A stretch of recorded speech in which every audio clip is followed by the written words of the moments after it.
L'armand Bourrier, je remplace le lieutenant-colonel Greville, qui est le chef de corps du 503e régiment du train, qui devait même remplacer le colonel Carleton, chef de corps de Céléry. Et moi, je n'ai trouvé personne pour le remplacer, donc c'est moi qui intervient. Alors, le 503e régiment du train, c'est un régiment de logistique qui est stationné sur l'ancienne base aéronavale de Nîmes-Garons. Moi-même, j'en étais l'ancien commandant de second et je suis maintenant stationné à Miramas, le service jour du 503e régiment du train. Donc, c'est un régiment qui a une vocation de corps expéditionnaire très riche, qui a été créé pendant la Seconde Guerre mondiale et qui a fait toutes les campagnes sur lesquelles la France a été engagée. En octobre cette année, je fais un petit peu de retard, c'est permis. Donc je suis le chef de la ZRP, une zone de repos pour les troupes qui sont projetées, toujours en attente d'activation. Et j'ai le parcours très rapidement, j'ai 2 licences, une licence d'histoire et une licence de lettres, ce qui ne me permet pas.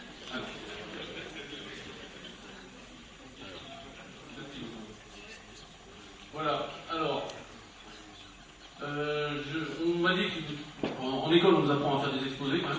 Donc on m'a dit qu'il faut toujours faire une accroche. Je construirai l'armée, non pas de nos rêves, mais j'espère de nos besoins. C'est une citation de Charles Bossert, d'habitude on met Napoléon. Alors j'avais hésité à mettre une qui était peut-être plus motivante, qui était... Alors, 5 parties, le marché de l'armement, les pays du Golfe, la coopération, la LPM, et puis quelques études de cas concrets. Comment fonctionne-t-elle? Alors je parlais d'une manière globale. Les industries de défense sont motivées par 2 domaines, qui sont 2 voies spécifiques, qui sont la coopération, qui a été évoquée, qui permet de limiter les coûts financiers, de mettre l'ensemble des compétences de plusieurs nations entre elles. Le contexte est un contexte de concurrence assez fort, puisque eh bien, il y a des pays qui ont évidemment une tradition d'industrie de défense, et puis d'autres qui émergent et qui essaient également de capter ce marché. Alors, jusqu'à la guerre froide, c'était assez simple. La guerre froide que posaient les 2 blocs, plus un certain nombre de non-alignés, eh bien, faisait en sorte qu'il y avait une concurrence entre 2 blocs principaux qui permettaient de justifier des coûts de défense et des programmes de recherche importants. Ça s'est quand même bien modifié, évidemment, avec la chute du mur de Berlin, qui a été quand même un marquant pour tout ce qui est la politique industrielle de défense. Alors, cependant, s'il y a une érosion des dépenses qui a été notée, et en tout cas une multiplication des dépenses différentes, c'est-à-dire qu'avant on était rattaché ou au bloc de l'Est, pacte de Varsovie, ou à l'OTAN, j'exclus donc les petits non-alignés, eh bien, on a quand même la prééminence toujours des dépenses des États-Unis, qui restent quand même les gros dépensiers dans ce domaine, et puis les grands pays d'Europe occidentale qui restent toujours aussi importants. Donc ça représente 54% des dépenses. Surtout, on a des besoins qui restent prééminents, donc il y a toujours ces investissements qui se poursuivent. Le choix également fait après de l'effondrement du bloc communiste. On aurait pu penser que l'effondrement du bloc communiste allait nous mettre fin aux tensions, et bien pas du tout. Ça a généré de multiples déstabilisations. Je me souviens quand je me suis engagé, on me disait le monde est instable et dangereux. Bon, je crois que la phrase est toujours vraie. C'est les grands camps de champagne sur lesquels on s'entraîne. Eh bien, les militaires craignaient à un moment de n'avoir plus à ne s'entraîner que sur des camps de champagne. Eh bien, pas du tout. C'était une fausse crainte, puisque ça s'était apparu au début des années 2010. Eh bien, depuis, il y a eu les opérations Serval, Barkhane, Sabre. Toute la déstabilisation des pays d'Afrique, donc on n'est pas prêt de se retirer des différentes opérations. En fait, cette crainte était venue avec la fin de la guerre pour la France en Afghanistan, mais on voit que l'avenir n'est jamais décevant dans ce domaine. Cet héritage d'un important appareil militaire. Un appareil militaire, ça s'entretient, donc ça génère également des coûts de dépenses. Il faut non seulement, une fois qu'on a acquis des matériels, il faut les renouveler. Donc on est toujours sur une dynamique dépensière qui justifie ces investissements. Je peux parler également des OPINT, les opérations intérieures, avec Sentinelle, mais également les opérations d'orpaillage. Donc on voit qu'on a toujours beaucoup d'opérations. Alors la France n'est pas les seuls dans ce cas-là, puisque les autres pays européens, et notamment et les États-Unis, sont également engagés dans une dynamique de présence à l'extérieur des frontières. Et donc des dépenses qui seront de plus en plus coûteuses, parce que les matériels sont également de plus en plus coûteux, et sans compter la masse salariale qui a également évolué. Donc, si les dépenses ont baissé au moment de la chute du mur de Berlin, eh bien, elles se sont vite relevées, ne serait-ce qu'à cause de ces opérations. Alors, on voit bien le creux qui a été un petit creux qui a été enregistré, et puis on est reparti à la hausse, et comme ça a été signalé, ça ne devrait pas baisser. Alors, de temps en temps, on dit maintenant on dit l'opération Barkhane. Bon, en fait, l'opération c'est la même que l'opération Sahel, que l'opération Serval, et c'est la même que l'opération Sabre. Enfin, c'est le même théâtre, c'est pas une petite érosion, une érosion sévère de la part de l'URSS depuis la chute du mur. En fait, ses dépenses se sont effondrées, mais en fait, sa géographie, son poids politique également se sont effondrés. Donc ça va de pair. En revanche, un relatif maintien de l'Europe. Bon, l'Amérique est le grand dépensier. L'Europe également, mais également on a un petit pic en bas qui est le Moyen-Orient qui également arrive à investir. Alors pour les USA, quelles sont les données nouvelles? C'est une nouvelle génération d'armements coûteux. Les armements n'ont plus rien à voir avec ce qu'ils étaient avant. Maintenant tout est bardé d'une bourrée d'électronique et puis avec une durée de vie qui est moindre. Mais il suffit de voir les coûts. Un matériel il y a lambda comme une Jeep, maintenant a clairement disparu. Maintenant vous n'avez plus de Jeep, bien évidemment, mais vous n'avez plus les P4, ce qui était leurs remplaçantes, telles qu'on les a pu les connaître en Bosnie. Maintenant vous avez des véhicules avec des transmissions intégrées, avec la numérisation, et tout devient extrêmement coûteux. Les États-Unis ont également drainé le marché avec deux guerres qui sont principalement l'Afghanistan et puis l'Irak, qui ont été là pour le coup des énormes budgets, notamment en munitions et en carburant et en utilisation d'appareils, notamment d'aéronefs. Pour l'Europe de l'Ouest, on a une stabilité avec une relative érosion due à la faiblesse de croissance, évidemment, comme ça a été signalé, quand on n'a pas d'argent, on évite de le dépenser dans la défense. D'autres pays sont en train d'émerger, la Chine et l'Inde, et puis après, ça dépend des ambitions régionales. Alors, les nationaux sont toujours privilégiés, c'est-à-dire que quand c'est un programme coûteux, eh bien, on essaye de le faire produire par la nation qui est en mesure de le faire. Ce qui est un petit peu étonnant, moi personnellement, j'ai eu du mal à comprendre pour le HP avec les remplacements du FAMAS. Je n'ai pas d'explication. Il semblerait qu'il n'y ait pas de chaîne de production qui est en mesure de fabriquer le remplacement du FAMAS. Je suis étonné que sur un programme d'environ 100 000 exemplaires, on n'ait pas pu relancer la chaîne. Et puis un durcissement de la concurrence. Donc plus la concurrence est là, moins les prix sont élevés. Donc plus il y a d'offres sur le marché et plus il y a possibilité de faire son marché.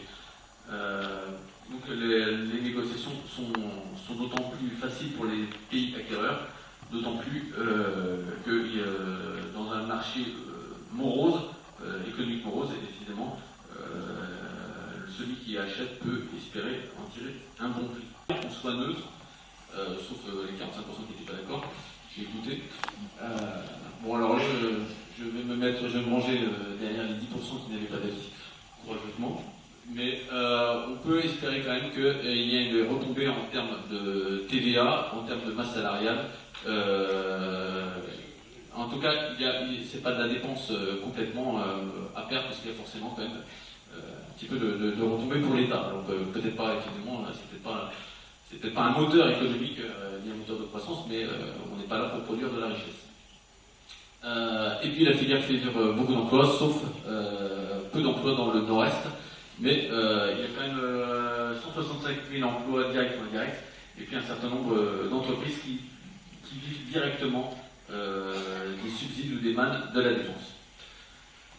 Donc ça contribue à l'équilibre. En tout cas, la vente d'armes est supérieure à l'importation d'armes. Donc la France étant un producteur traditionnel d'armement, c'est un bon point pour la balance budgétaire française.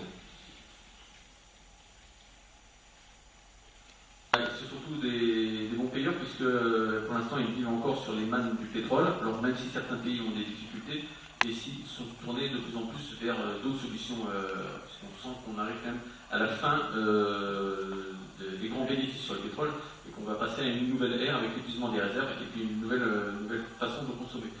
Des acheteurs potentiels attractifs. Donc les réserves financières, une position stratégique bien définie entre l'Asie, l'Afrique et l'Europe.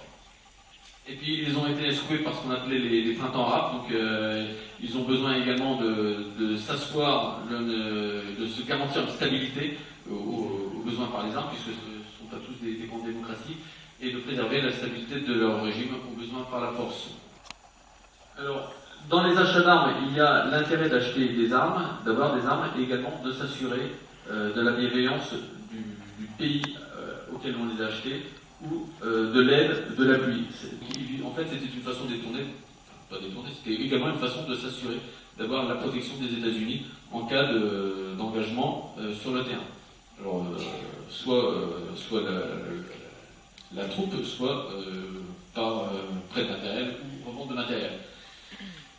Cependant, il s'agit de ne pas être complètement dépendant, donc il y a une volonté de diversification, et on va le voir qui peut être poussé à l'extrême, notamment on va le voir avec l'exemple du Qatar, qui, pour éviter d'être dépendant d'un seul pays, achète des armes de qualité équivalente à un ensemble de pays, ce qui est complètement aberrant d'un point de vue économique, mais qui lui permet d'avoir la garantie d'être toujours soutenu par un des fabricants, et puis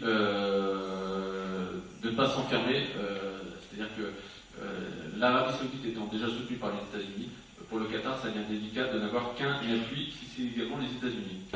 Donc là, on dépasse largement le cadre de l'achat pur et simple pour de la défense, mais on cherche évidemment à multiplier les partenaires économiques pour avoir également des appuis et des alliés. Puisque le Qatar est un petit peu en froid, ce qui est étonnant vu les températures là-bas, avec l'Arabie. Alors, contexte particulier, c'est un pays riche, au moins pour ses exportations en pétrole, avec lequel la France a notamment pas mal de marchés, c'est un partenaire économique important.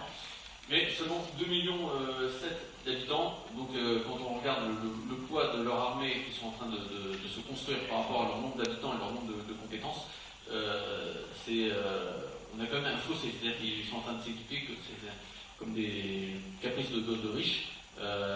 Beaucoup de jouets, mais ils n'ont pas, actuellement, eux ne sont pas en mesure de jouer avec. Donc, durcir leur politique de défense, mais surtout de durcir du Golfe. Alors, le Qatar a une vie compliquée, donc c'est un petit pays. L'Arabie Saoudite n'a pas du tout l'intention de voir le Qatar s'émanciper, au moins d'un point de vue diplomatique. Donc, c'est la raison pour laquelle, après quelques frottements et quelques passe d'armes feutrées et diplomatiques, eh bien, la crise a été ouvertement ouverte, c'est un pléonasme, et l'Arabie Saoudite a réussi à emmener eh bien, dans son giron un certain nombre de pays proches pour contraindre le Qatar à revoir sa politique, et on met pratiquement en état de siège le Qatar en asséchant ses ressources. Et c'est bien clairement une volonté de diversifier les approvisionnements, et pour les États-Unis, c'est une possibilité de s'ouvrir divers marchés. Un jour, cet héritage d'un important appareil militaire. Un appareil militaire, ça s'entretient, donc ça génère également des coûts de dépenses. Il faut non seulement, une fois qu'on a acquis des matériels, il faut les renouveler. Donc on est toujours sur une dynamique dépensière qui justifie ces investissements. Je peux parler également des OPINT, les opérations intérieures, avec Sentinelle, mais également les opérations d'orpaillage. Donc on voit qu'on a toujours beaucoup d'opérations. Alors la France n'est pas les seuls dans ce cas-là, puisque les autres pays européens, et notamment et les États-Unis, sont également engagés dans une dynamique de présence à l'extérieur des frontières. Et donc il y a des dépenses qui seront de plus en plus coûteuses, parce que les matériels sont également de plus en plus coûteux, et sans compter la masse salariale qui a également évolué. Donc, si les dépenses ont baissé au moment de la chute du mur de Berlin, eh bien, elles se sont vite relevées, ne serait-ce qu'à cause de ces opérations. Alors, on voit bien le creux qui a été un petit creux qui a été enregistré, et puis on est reparti à la hausse, et comme ça a été signalé, ça ne devrait pas baisser. Alors, de temps en temps, on dit, maintenant on dit l'opération Barkhane. Bon, en fait, l'opération, c'est la même que l'opération Sahel, que l'opération Serval, et c'est la même que l'opération Sabre. Enfin, c'est le même théâtre, c'est pas une petite érosion, une érosion sévère de la part de l'URSS, depuis la chute du mur. En fait, ses dépenses se sont effondrées, mais en fait, sa géographie, son poids politique également se sont effondrés. Donc ça va de pair. En revanche, un relatif maintien de l'Europe. Bon, l'Amérique est le grand dépensier. L'Europe également, mais également on a un petit pic en bas qui est le Moyen-Orient qui également arrive à investir. Alors pour les USA, quelles sont les données nouvelles? C'est une nouvelle génération d'armements coûteux. Les armements n'ont plus rien à voir avec ce qu'ils étaient avant. Maintenant tout est bardé d'une bourrée d'électronique et puis avec une durée de vie qui est moindre. Mais il suffit de voir les coûts un matériel lambda comme une Jeep, maintenant a clairement disparu. Maintenant vous n'avez plus de Jeep, bien évidemment, mais vous n'avez plus les P4, ce qui était leur remplaçante, telles qu'on les a pu les connaître en Bosnie. Maintenant vous avez des véhicules avec des transmissions intégrées, avec la numérisation, et tout devient extrêmement coûteux. Les États-Unis ont également drainé le marché avec deux guerres qui sont principalement l'Afghanistan et puis l'Irak, qui ont été là pour le coup des énormes budgets, notamment en munitions et en carburant et en utilisation d'appareils, notamment d'aéronefs. Pour l'Europe de l'Ouest, on a une stabilité avec une relative érosion due à la faiblesse de croissance, évidemment, comme ça a été signalé, quand on n'a pas d'argent, on évite de le dépenser dans la défense. D'autres pays sont en train d'émerger, la Chine et l'Inde, et puis après, ça dépend des ambitions régionales. Alors, les nationaux sont toujours privilégiés, c'est-à-dire que quand c'est un programme coûteux, eh bien, on essaye de le faire produire par la nation qui est en mesure de le faire. Ce qui est un petit peu étonnant, moi personnellement, j'ai eu du mal à comprendre pour le HK, avec les remplacements du FAMAS. Je n'ai pas d'explication. Il semblerait qu'il n'y ait pas de chaîne de production qui est en mesure de fabriquer le remplacement du FAMAS. Je suis étonné que sur un programme d'environ 100 000 exemplaires, on n'ait pas pu relancer la chaîne. Et puis un durcissement de la concurrence. Donc plus la concurrence est là, moins les prix sont élevés. Donc plus il y a d'offres sur le marché et plus il y a possibilité de faire son marché. Donc les négociations sont d'autant plus faciles pour les pays acquéreurs, d'autant plus que dans un marché morose, économique morose, évidemment, celui qui achète peut espérer en tirer un bon prix. Qu'on soit neutre, sauf les 45% qui n'étaient pas d'accord, j'ai écouté. Bon alors là, je vais me ranger derrière les 10% qui n'avaient pas d'avis, courageusement. Mais on peut espérer quand même qu'il y ait une retombée en termes de TVA, en termes de masse salariale.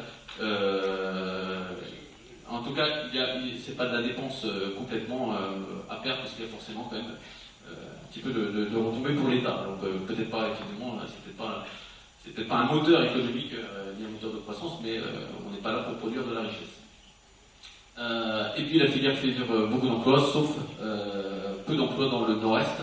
Mais il y a quand même 165 000 emplois directs ou indirects, et puis un certain nombre d'entreprises qui vivent directement des subsides ou des mannes de la défense. Donc ça contribue à l'équilibre. En tout cas, la vente d'armes est supérieure à l'importation d'armes. Donc la France étant un producteur traditionnel d'armement, c'est un bon point pour la balance budgétaire française. C'est surtout des bons payeurs, puisque pour l'instant ils vivent encore sur les mannes du pétrole. Alors même si certains pays ont des difficultés, et s'ils sont tournés de plus en plus vers d'autres solutions, parce qu'on sent qu'on arrive quand même à la fin des grands bénéfices sur le pétrole, et qu'on va passer à une nouvelle ère avec l'épuisement des réserves, et puis une nouvelle façon de consommer. Des acheteurs potentiels attractifs. Donc les réserves financières, une position stratégique bien définie entre l'Asie, l'Afrique et l'Europe. Et puis ils ont été secoués par ce qu'on appelait les printemps arabes, donc ils ont besoin également de s'asseoir, de se garantir une stabilité aux besoins par les armes, puisque ce ne sont pas tous des grandes démocraties, et de préserver la stabilité de leur régime aux besoins par la force. Alors, Dans les achats d'armes, il y a l'intérêt d'acheter des armes, d'avoir des armes, et également de s'assurer de la bienveillance du pays auquel on les a achetées, ou de l'aide, de l'appui. En fait, c'était une façon détournée, enfin, pas détournée, c'était également une façon de s'assurer d'avoir la protection des États-Unis en cas d'engagement sur le terrain. Alors, soit la troupe, soit par prêt de matériel ou revente de matériel. Cependant, il s'agit de ne pas être complètement dépendant, donc il y a une volonté de diversification, et on va le voir qui peut être poussé à l'extrême, notamment on va le voir avec l'exemple du Qatar, qui, pour éviter d'être dépendant d'un seul pays, achète des armes de qualité équivalente à un ensemble de pays, ce qui est complètement aberrant d'un point de vue économique, mais qui lui permet d'avoir la garantie d'être toujours soutenu par un des fabricants, et puis de ne pas s'enfermer, c'est-à-dire que l'Arabie Saoudite étant déjà soutenue par les États-Unis, pour le Qatar, ça devient délicat de n'avoir qu'un appui si c'est également les États-Unis. Donc là, on dépasse largement le cadre de l'achat pur et simple pour de la défense, mais on cherche évidemment à multiplier les partenaires économiques pour avoir également des appuis et des alliés. Puisque le Qatar est un petit peu en froid, ce qui est étonnant vu les températures là-bas, avec l'Arabie. Alors, contexte particulier, hein, c'est un pays riche, au moins pour ses exportations en pétrole, avec lequel la France a notamment pas mal de marchés, c'est un partenaire économique important. Mais seulement 2,7 millions d'habitants, donc quand on regarde le poids de leur armée qui sont en train de se construire par rapport à leur nombre d'habitants et leur nombre de compétences, on a quand même un fossé, c'est-à-dire qu'ils sont en train de s'équiper comme des caprices de riches.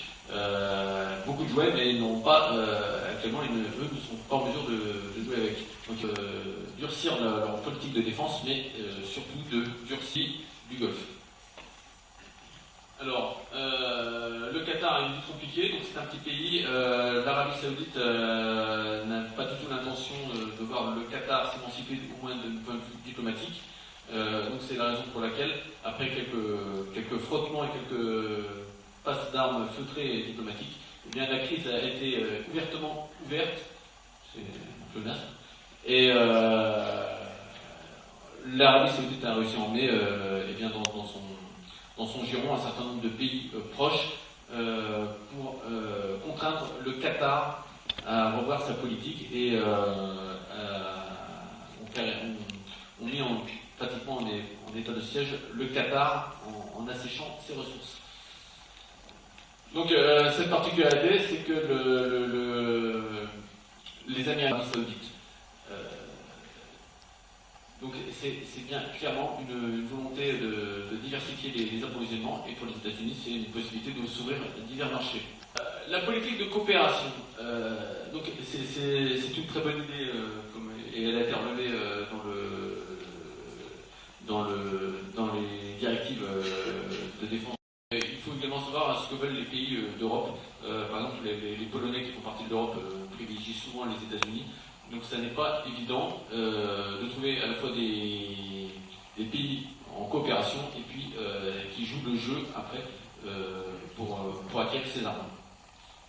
Qui sont les chantiers sur lesquels la France peut créer des grandes coques de navires, et pour lesquels a été privilégié un rapprochement avec les Italiens, mais avec la crainte quand même de voir les chantiers en cas de baisse de commande, les chantiers de Saint-Nazaire abandonnés au profit des chantiers italiens, ou également une fuite de compétences, notamment vers la Chine, puisqu'elle est en coopération avec l'Italie, en anglais français.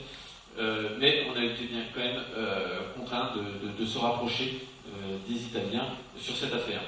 Donc elle couvre la période future. Donc la loi de programmation militaire actuelle, c'est celle de 2014-2019, qui a été faite à la suite de l'apparition du livre blanc en 2013. Alors c'est important parce qu'en fait le livre blanc permet de savoir quels sont les scénarios d'emploi de l'armée, et à partir de là, ça peut donner une idée de ce qu'on va devoir acquérir ou maintenir en état. Même si en coût, ça n'est pour le coup, je veux dire, même si en coût, les opérations intérieures sont très faibles par rapport aux opérations extérieures. Les opérations extérieures sur un an, c'est 1,5 milliard, enfin les opérations extérieures c'est 1,5 milliard, et les opérations intérieures, ça doit être de l'ordre de 0,2 milliard. Donc c'est quand même significativement moins, ne serait-ce que parce qu'il n'y a pas de matériel qui est employé. Enfin, ou très peu, c'est pas la camionnette pour mettre en place les équipes qui vont coûter très cher. En premier, c'est-à-dire vous avez une crise, eh bien, un pays est en mesure d'entrer donc d'intervenir, de sécuriser et d'entrer sur le pays, de déployer une force. Tout le monde ne le sait pas faire, et de ce point de vue-là, l'intervention au Sahel, dans le cadre de la force Serval, a fait, bon je le dis en toute modestie, parce que j'étais quand même plutôt dans mon bureau moi que sous le soleil malien à ce moment-là, a fait quand même l'admiration du monde, parce qu'on est intervenu sur un pays qui n'a pas de façade maritime, qui est un désert, qui était en insurrection, qui est dans une situation politique très complexe, avec au nord des gens de tradition nomade bédouine arabe, tradition musulmane, et au sud des gens de race noire, beaucoup moins musulmane et beaucoup plus riches, si toutefois vous pouvez être riche au Mali. Donc avec pas d'infrastructure, pas de route, une géographie terrible, des élongations qu'on a eu coutume de dire, des élongations hors normes qui dépassent les 1000 km.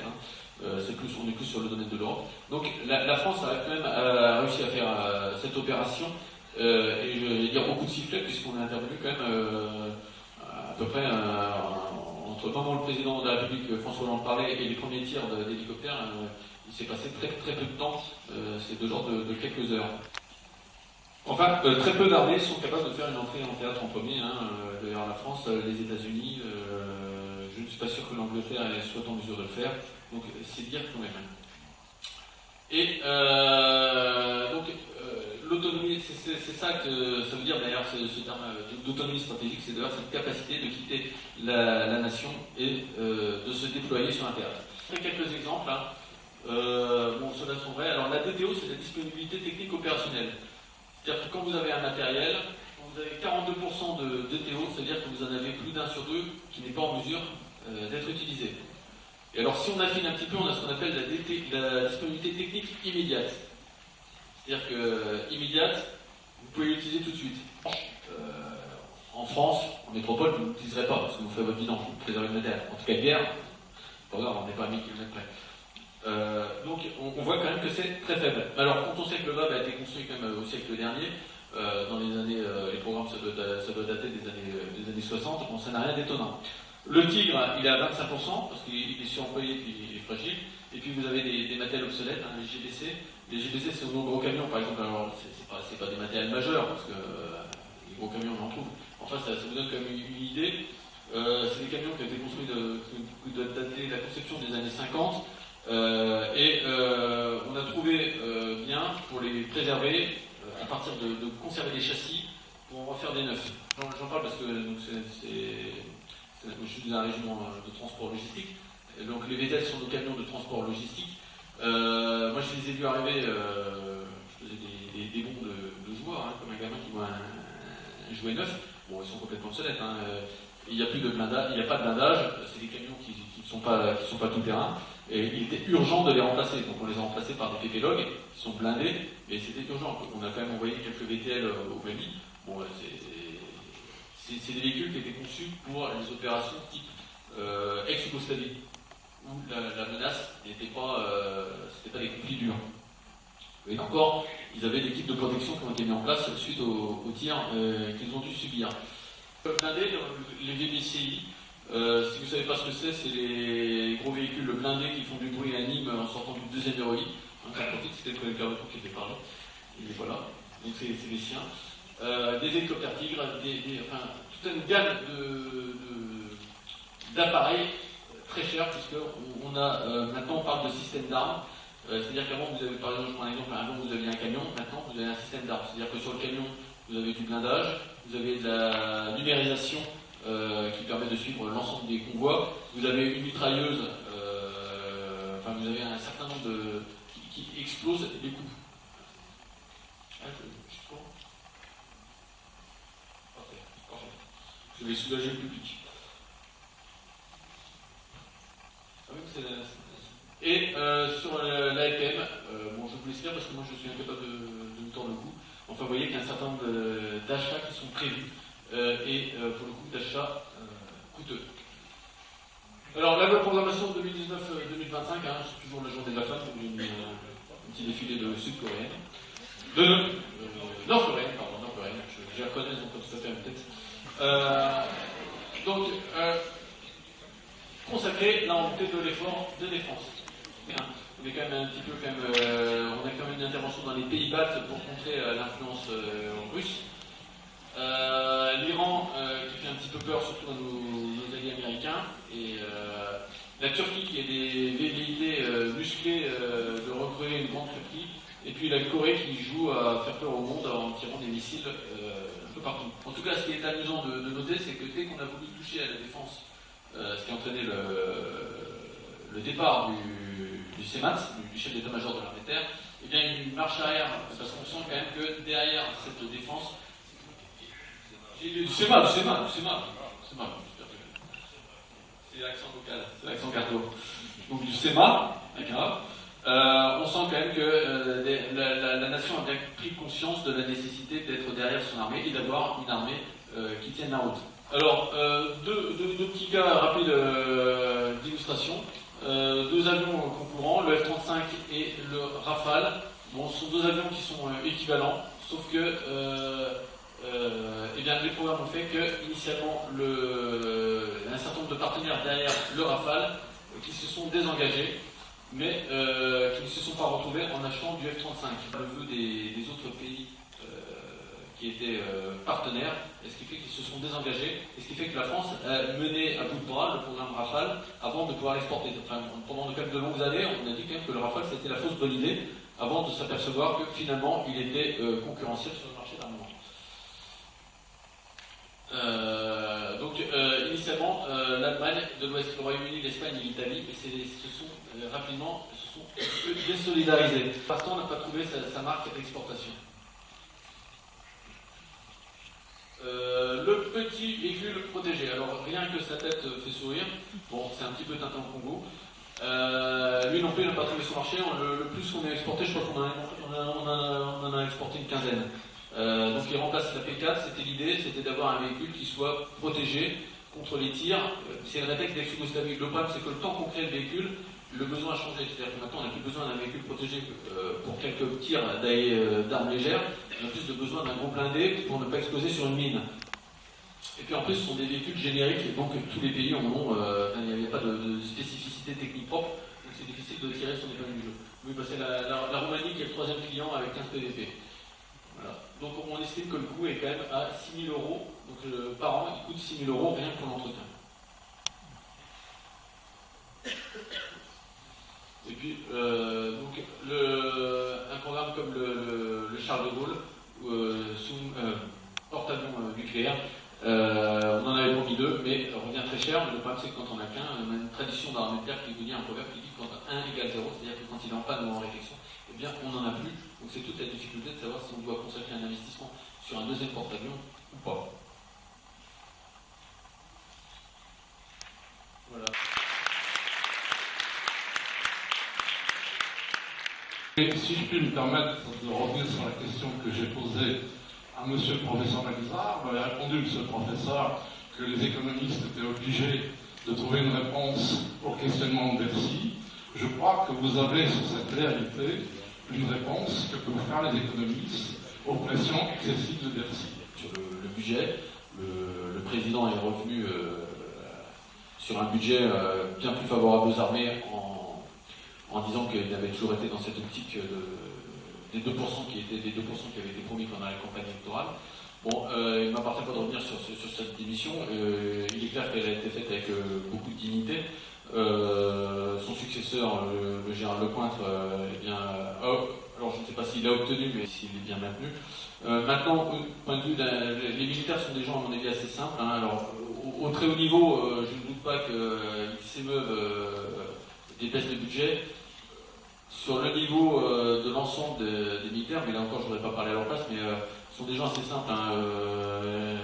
Comme il a été dit, faites une mission sentinelle, c'est 2600 heures au lieu de 1500 heures. c'est pas les militaires qui vont dire qu'est-ce que c'est que ce problème. La meilleure preuve en est, c'est qu'en commission, il a été demandé si on voulait qu'on nous adapte le droit du travail, et la grande majorité des gens qui sont les représentants des armées ont dit ne surtout pas nous adapter le droit du travail. Nous c'est nos spécificités. Alors on a nos avantages, on les connaît, on a nos inconvénients, mais on ne les veut surtout pas. Donc les baisses de budget, si vous voulez, le soldat, il verra pas forcément s'il lui manque 10 chars ou pas. Bon, là où il les sentira passer, s'il n'a pas mangé ou si le soutien est de très mauvaise qualité, et s'il n'est pas relevé sur le théâtre parce qu'au lieu de 4, il fait 6 ou il fait 8 mois. Là, c'est beaucoup plus sensible. Donc, je pense que c'est des grandes questions politiques, alors qui ont certainement leur intérêt au très haut niveau, qui ont intérêt, mais perçues par la base ou jusqu'au niveau, ce qu'on appelle l'échelon tactique, les régiments, ça dépasse un petit peu. On sera plus ému sur des difficultés de soutien ponctuelles que sur ces grandes problématiques qui pourtant sont clairement dimensionnantes. Et pour compléter la réponse et le rapport à l'actualité, en fait, nous avons choisi cette question il y a déjà longtemps, bien avant l'actualité, parce que nous souhaitions, le trinôme académique souhaitait proposer cette année une problématique de défense assez étroite, puisque les dernières années, nous avions travaillé surtout sur des problématiques mémorielles et citoyennes. Donc on souhaitait recentrer sur une problématique de défense. Et comme il y avait dans l'actualité depuis un bon moment cette affaire d'atteindre 2% des budgets, qui est un débat au niveau de l'OTAN et au niveau de tous les gouvernements européens, il nous a paru intéressant de le programmer. Après, il s'est avéré qu'au niveau national, il y a eu ces débats sur le budget et l'historique que vous venez de rappeler. Voilà. Mais nous, on avait programmé ça bien avant.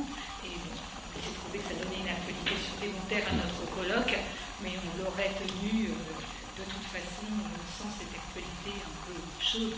D'heureuse coïncidence, nous allons dire. Voilà, on va dire que ça a renforcé l'actualité. On s'est dit, finalement, on a bien fait, que je ne vous cacherai pas que nous avons hésité, parce que c'est un sujet quand même un peu aride, voilà, que le public de ce colloque est extrêmement diversifié dans ses compétences, et que c'est pas forcément un sujet économique aussi restreint, n'est pas forcément ce qui est le plus porteur en termes d'audience. Voilà. Donc nous avions un petit peu hésité, mais bon, il s'est trouvé que l'actualité nous montre que c'est quand même un sujet dont le citoyen doit être